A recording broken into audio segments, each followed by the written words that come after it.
Okay, this is just a little tip for working with some of your ATCs and getting the right section of a larger piece that you want to work with.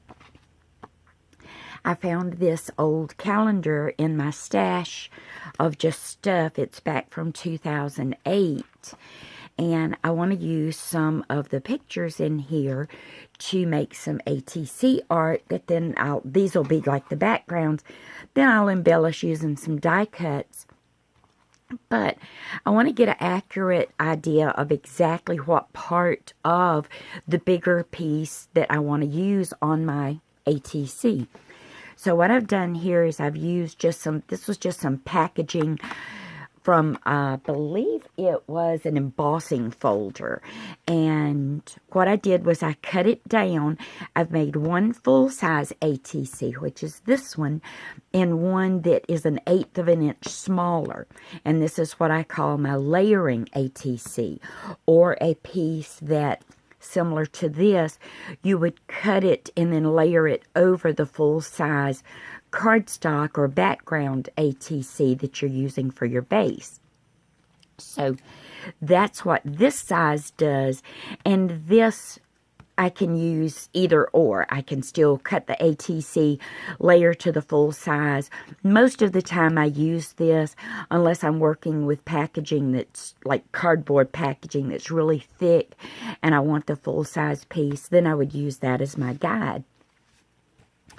And what I can do is then layer that over the section that I know I want to be a part of my base ATC. And then I would just take a pencil and draw around it, or pen, whatever's going to show up for you. Draw around it, and then I can put it in my paper trimmer and trim out exactly what I want to use.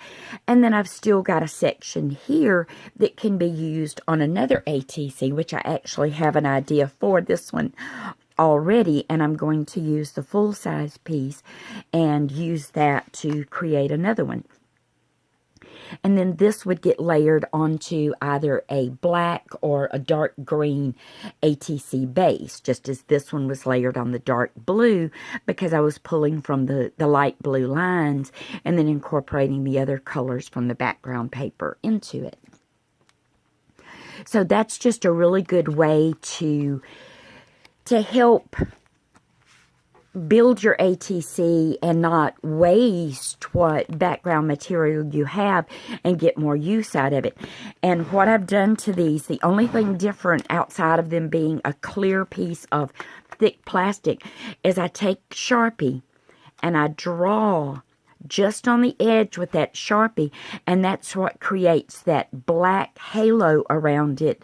And number one, makes it easier to find it on my table, and it gives me, depending on what I'm layering it on, see, it gives me that little bit of frame edge there so that I can see it more readily and know exactly where I want that design to be.